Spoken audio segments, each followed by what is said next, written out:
Okay, everybody. I'm back for preseason F1 talk.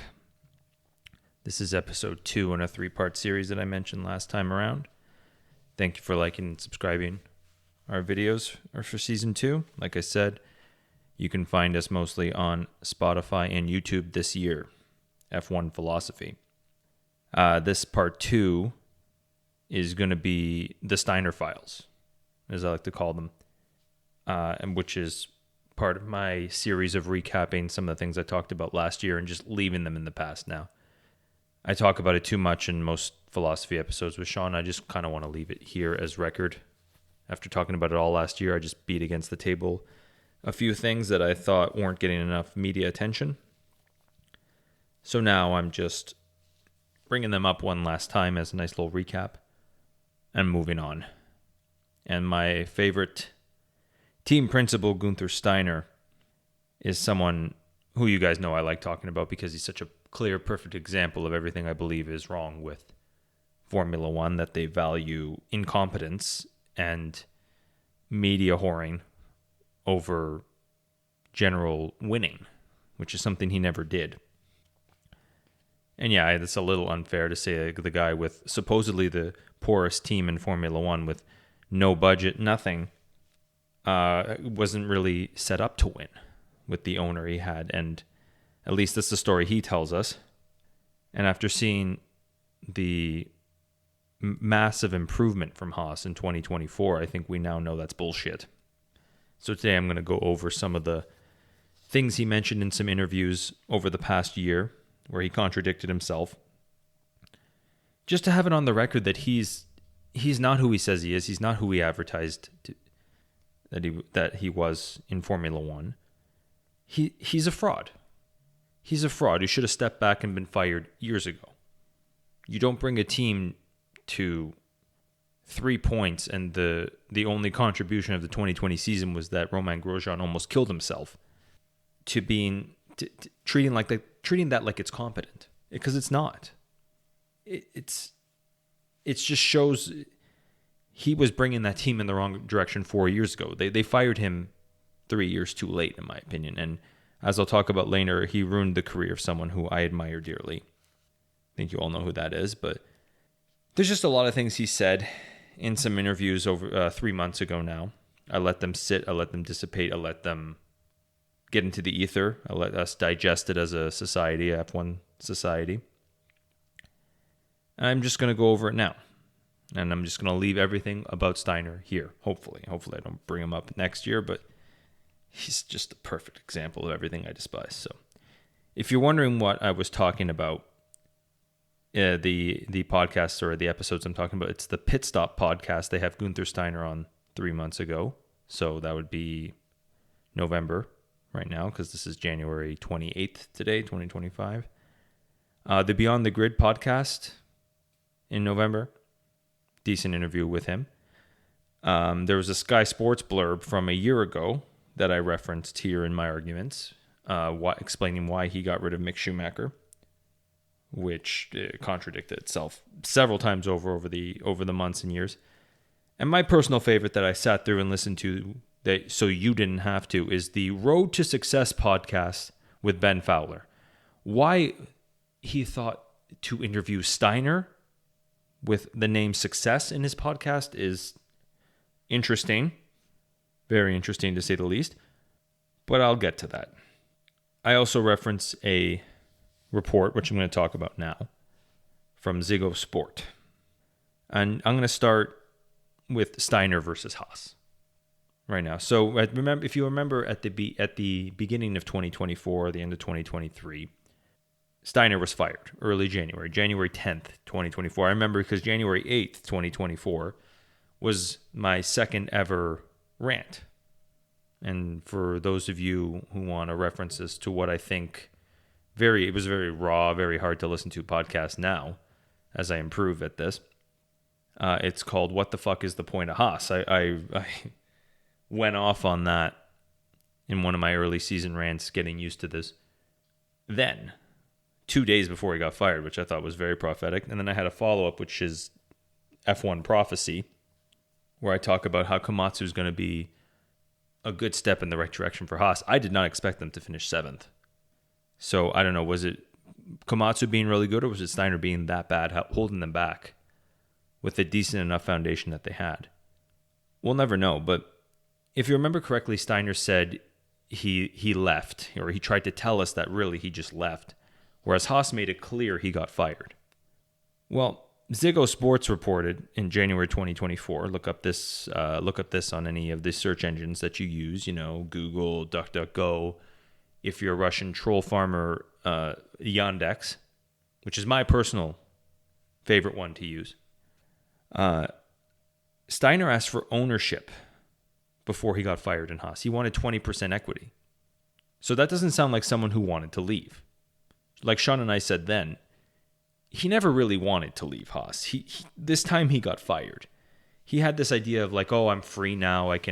He's saying this in a lot of these podcasts. You'll hear it. He says, I'm finally free. I can finally do what I really want to do. I should have left in 2022. That's something he's been saying a lot, when we all know he was trying to stay forever because he wanted equity in the team.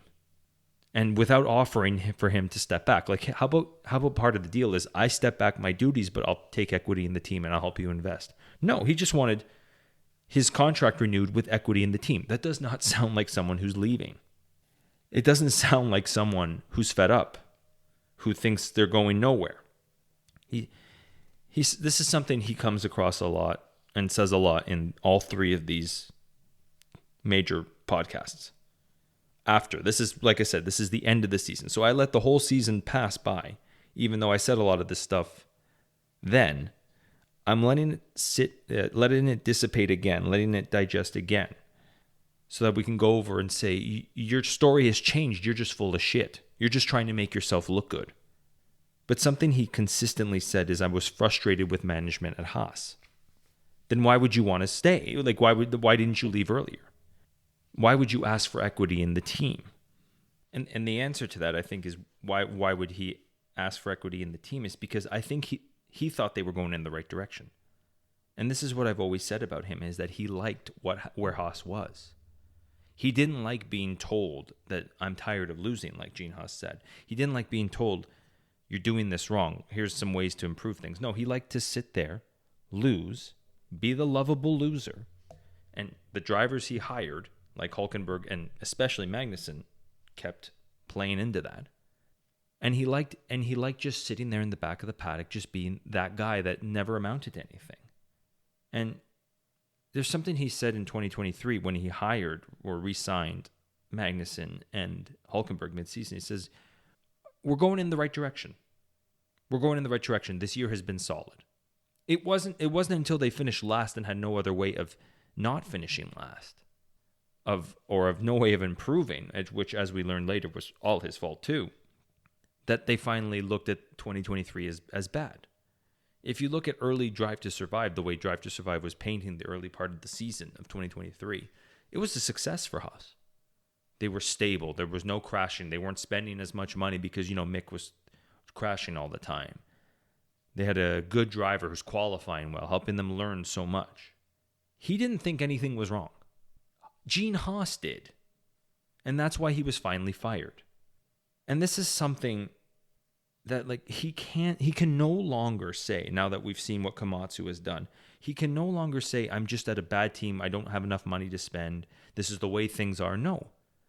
Komatsu in 12 months has got that team now self-funded. Yeah, you can watch a video from La VS, which goes over Sky Sports and F1.com, talking about this. I think the video is called An Announcement That Went Under the Radar or something like that. It has a thumbnail of Esteban Ocon in a Haas car.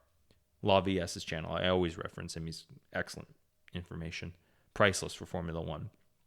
That Haas is now self-funded with the sponsors and the incoming engineering advice that Haas has. Oh, that's a Freudian slip, because I think one day they will be Haas Toyota now with the way Komatsu's turning that team around.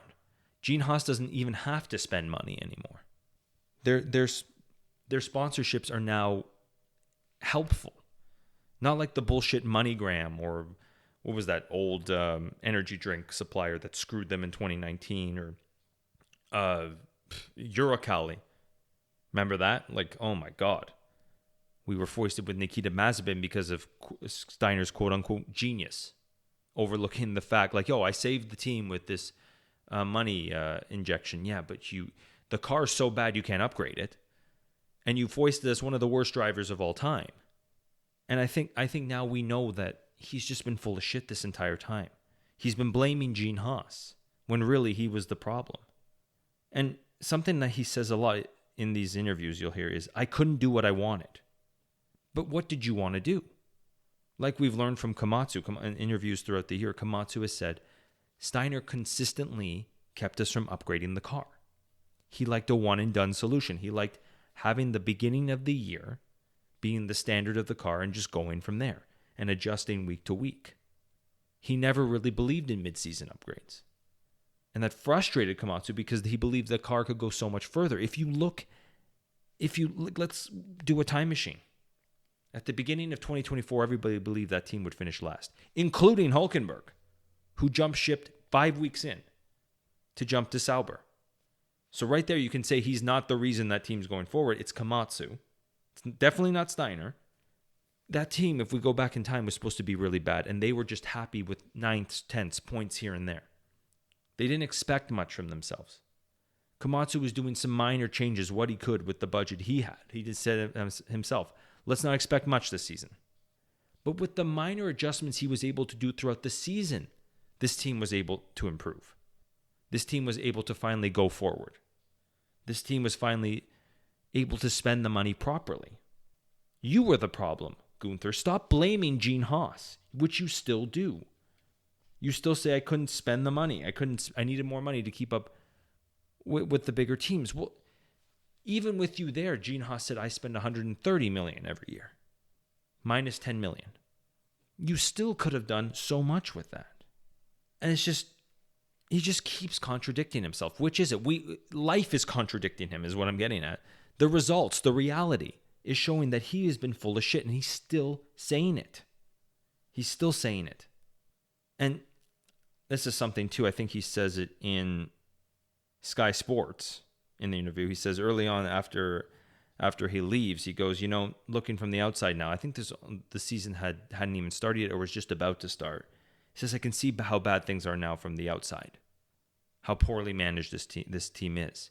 He's writing them off. He didn't think anything would happen to them.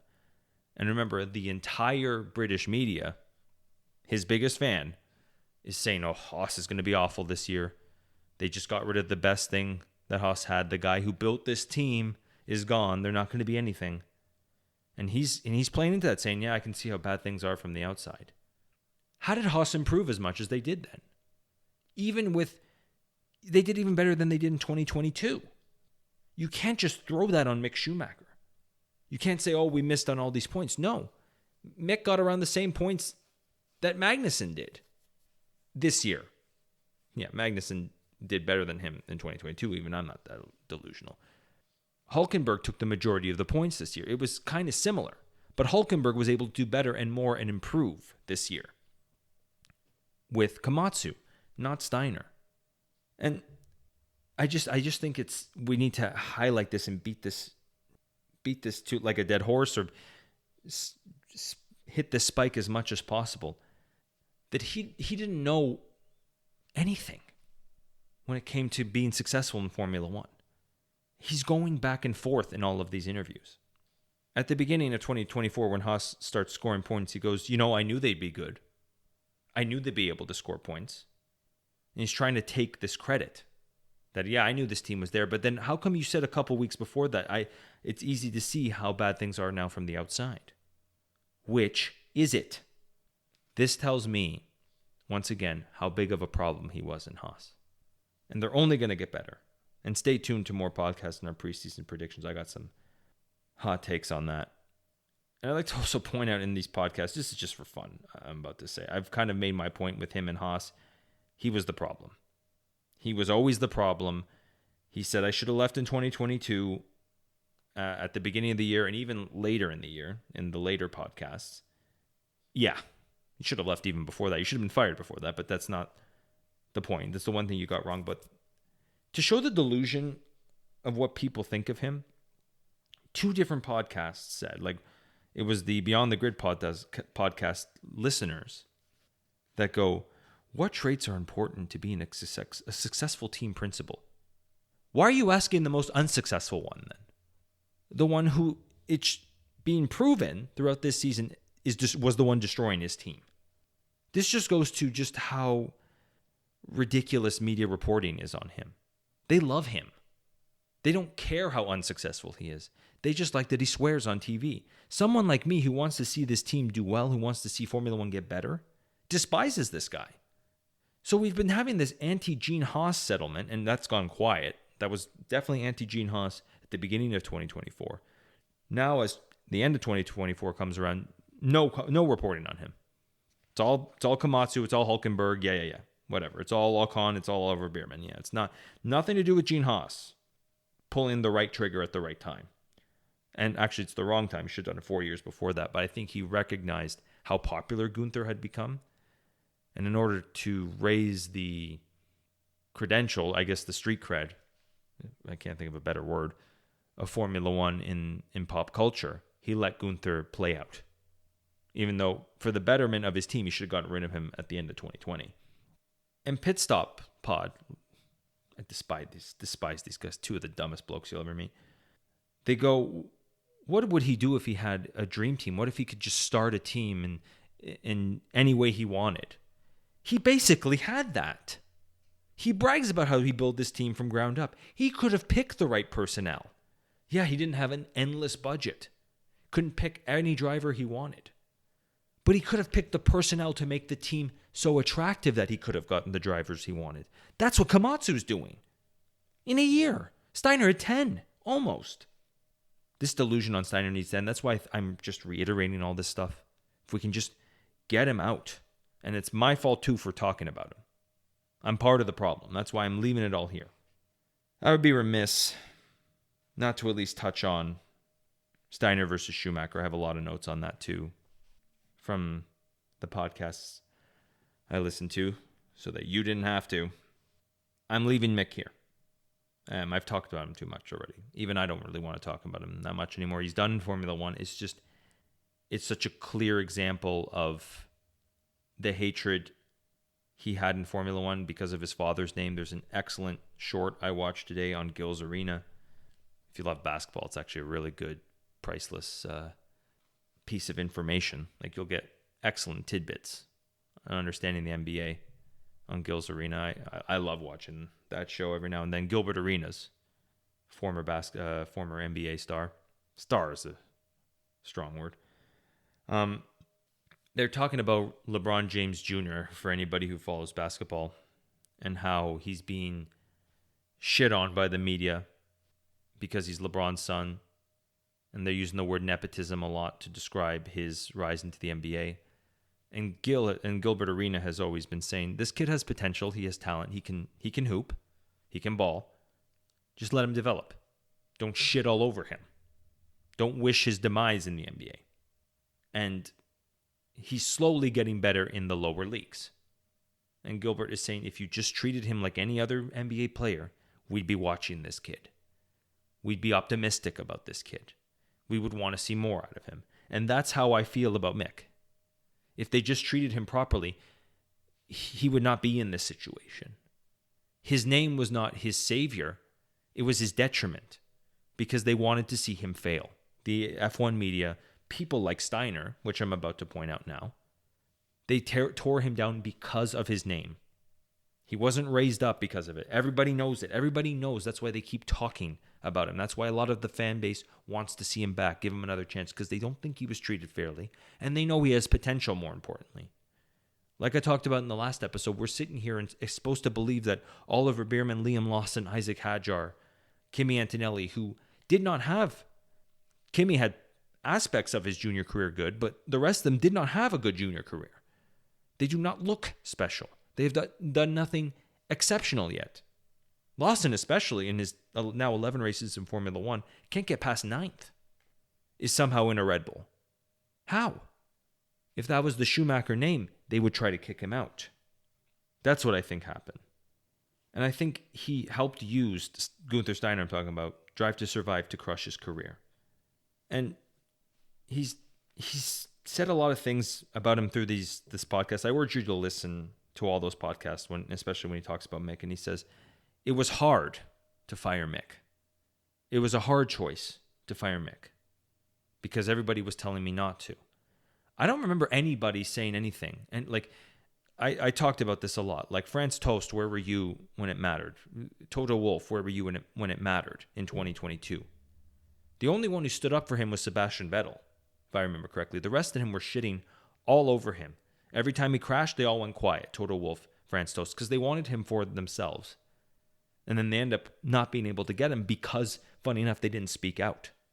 Had all those guys spoken out and made it clear that they wanted him, Steiner might have kept him, and they might have been able to get Mick later. It's an ironic thing that the people who stand up for him most now are the ones who should have stand up for him earlier.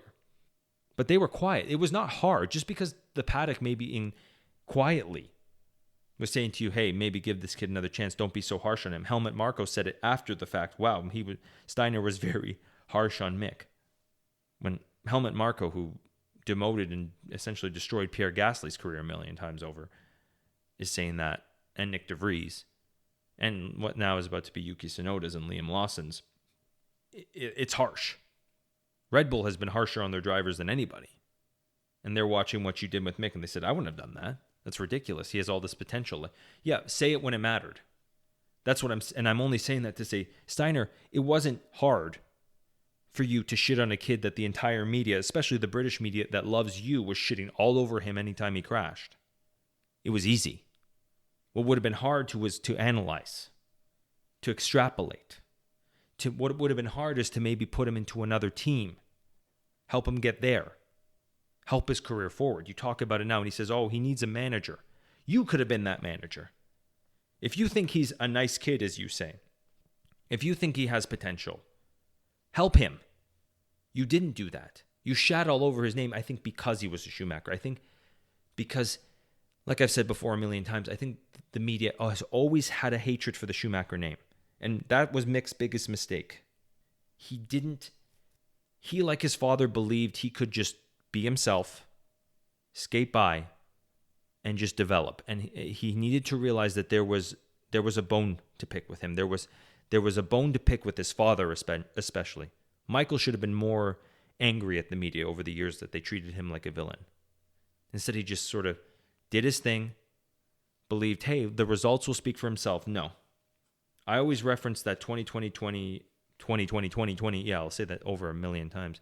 What the hell's wrong with me there? The 2022 interview Alonso had in the cool down room, not the cool down room, but like the interview room when they interview all the drivers before a race. And Alonso goes, we all had the best car when we won, especially Michael.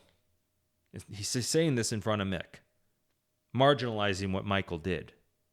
It was fashionable to shit on the Schumacher name when Mick was there. It was easy to do it.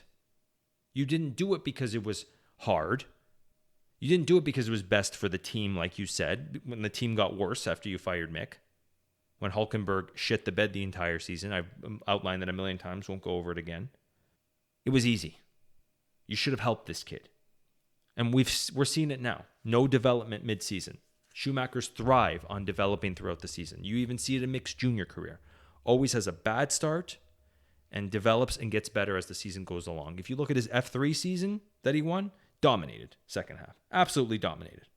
F3 to me is the best corollary for F1. Doesn't matter. I've been over it a million times.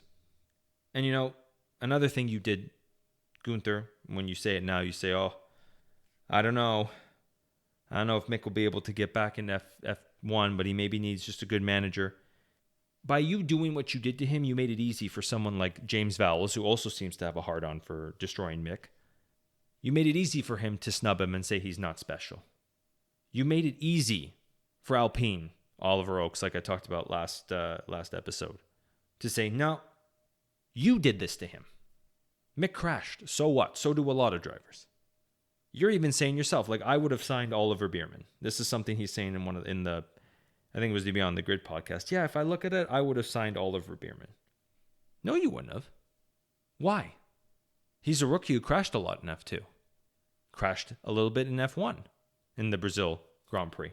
Spun off the road quite a bit. Probably cost Haas a lot of money. Based on what would you have signed Oliver?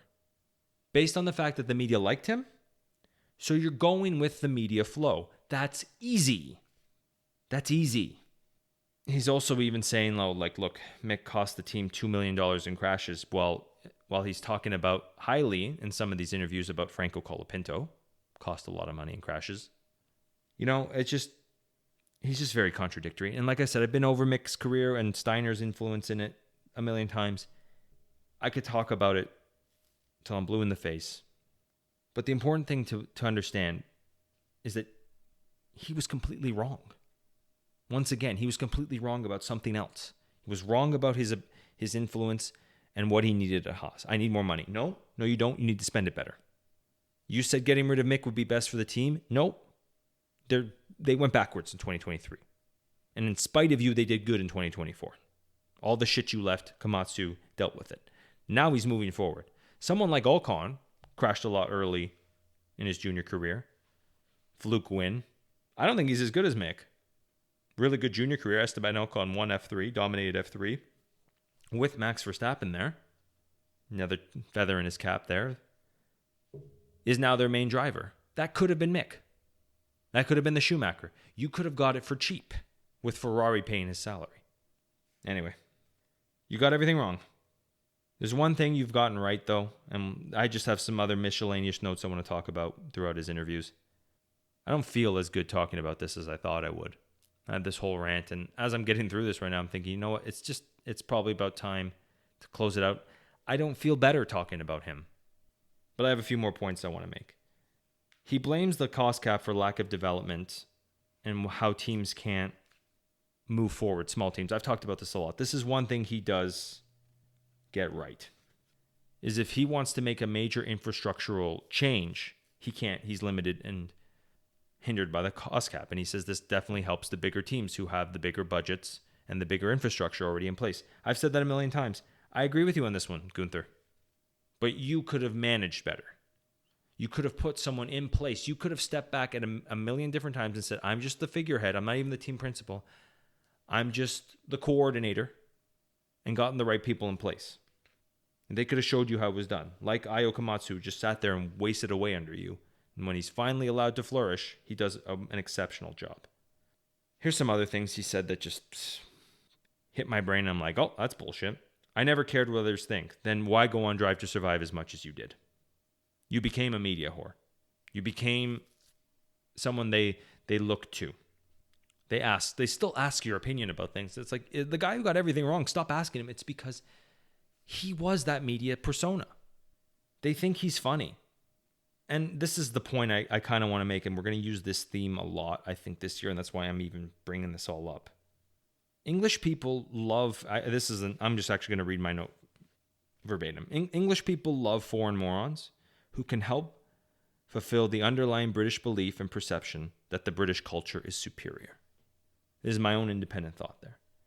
As in, they love people who are incompetent and dumb from foreign countries, and they push those people to the forefront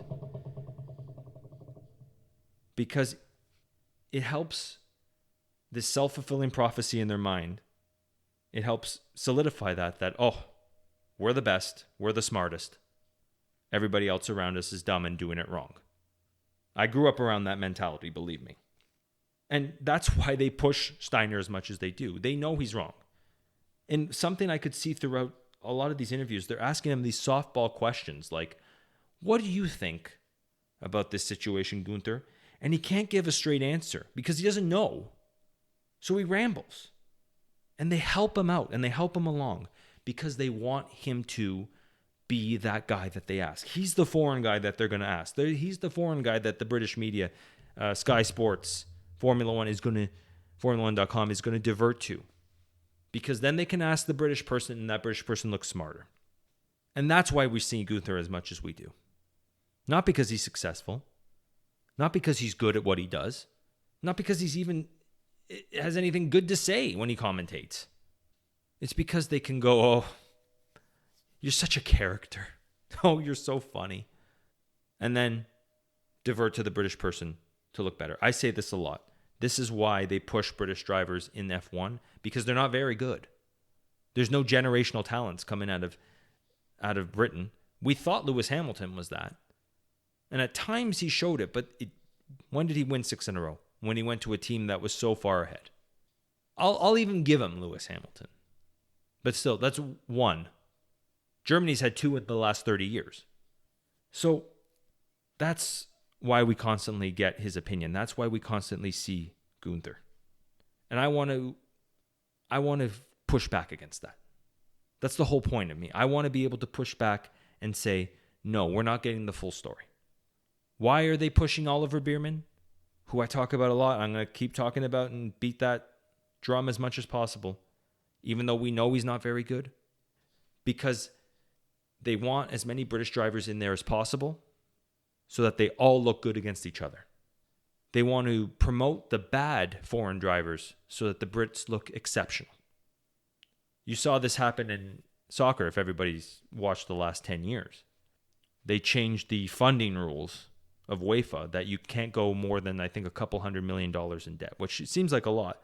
But when you're running a big stadium, a big corporation, you're signing players for $60 million, and that's just the marketplace of players, it's kind of hard to keep up without going into big debts sometimes. But the only squads in Europe that had an infrastructure in place where they get the most revenue possible from fan tickets or ticket sales and merchandise and TV revenues are British teams. The British League that set it up 20 years prior. While UEFA slowly changed the rules to benefit them. Did the British teams get better? Did English soccer get better? No. But everybody else had to get worse in order to stay solvent. Italian teams, Spanish teams, German teams especially, French teams. But every time they go nationally, those teams will cobble something together and beat the English teams because they're just naturally better. Naturally have a better style of play, a smarter style of play. Not if you listen to English TV, which is the same in Formula One. I'm sorry, but it's a mid-level culture. It's good at organizing things, but not very good at producing exceptional people. Very smart culture. I'm not saying you're dumb. I'm not saying you're inferior. What I'm saying is, for the most part, in sport, you don't produce a lot of greatness. The other countries in Europe do. So what's the solution? We can try and compete with them, or we can tear them down, convince them that tearing them down is the important thing to do, convince them in the media, use our media machine to convince you that all these British drivers are good, when reality keeps showing us otherwise. That's why they push Guenther Steiner. That's why he's been in our face for so long, even though he's been clearly incompetent. That's what I'm pushing back against. The media influence on this sport. Reality is starting to set in a little bit. I didn't even bring up the Japanese. Excellent drivers. Excellent car company producers. Sorry, I didn't mean to. You guys are exceptional as a culture. And so are British people. I'm not trying to say British people are inferior. I'm just saying, for the most part, generally, over history, it's very rarely you see an exceptional Englishman in Formula One. Like we said, Lewis Hamilton is all we can think of. So when you don't dominate the actual sport, but you dominate the media landscape, what do? You push people to the forefront who you want to see in that sport, who you know aren't going to rock the boat. I've said this a million times too, saying it again. You don't want people who aren't going to rock the boat, change the narrative. They're going to go along with everything that everybody else says. The hive mind. And Steiner was perfect for them. He was a conduit in which to not necessarily show competence, but he was a conduit to have a personality that everybody could hide behind, that everybody could call exceptional, even though reality was showing us otherwise. And that's why he became so prominent in Formula One media. You hide behind him. He's the silly guy with a funny accent. But here's the real analysis now. And he doesn't argue with you. The Schumachers, Michael especially, argued with you. They showed you otherwise. They showed you a different reality. That's why you hated them. And I know I see the media landscape in a weird way, and I'm going to try my best this year not to see this anymore. But I think the reason why I've come to these conclusions is I see it either pro Schumacher or anti Schumacher, and that's my folly. It's my fault. I gotta get better at this. I gotta look at this from a more objective lens, because I'm not. So I'm bearing it all here, ending it all here. So enough of the Steiner talk. We know he's a fraud. We know he stands for nothing. We know he doesn't mean what he says. We know he's contradicting himself. We know he really had nothing going for him in mentally. Like, he didn't really bring Haas to this point. He was just put a team together. But in terms of engineering, he'll admit he didn't know what he was doing. In terms of driver development, he didn't know what he was doing. In terms of driver selection, he didn't know what he was doing. He made that pretty clear throughout Drive to Survive.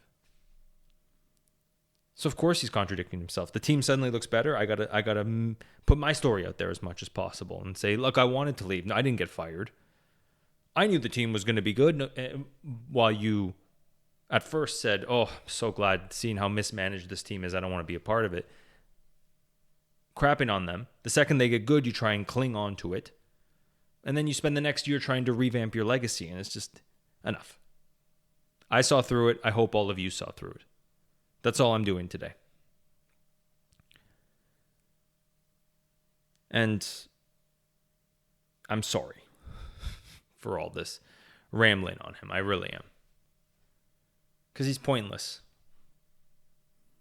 Haas is looking good without him, and that's what I should be talking about. All the good stuff in Haas. All the good aspects in Formula One. Not the shit posts, not the shit talking, not the gossip, not the, reality TV of this sport. I'm part of the problem, and I'm leaving it here preseason. I felt somebody had to stand up for Mick last year, so I stood up for him and crapped on the guy who crapped on him. That's not right. 1 year of that's enough. 1 year of that's too much. So yeah, I encourage you all to watch those podcasts that I listed and have your own takes on them. See if you see what I see. If you see something else, I encourage you to come on our YouTube channel, comment or email us at f1philosophypod@gmail.com and say, this is what I think, and we'll talk about it. We'll bring it up in one of the next podcasts. We'll talk about what we all saw instead of me just blabbing on about what I think is going on and implying that I think I know everything about anything, and I do, as far as you're concerned. But also I am fallible. I am able to improve.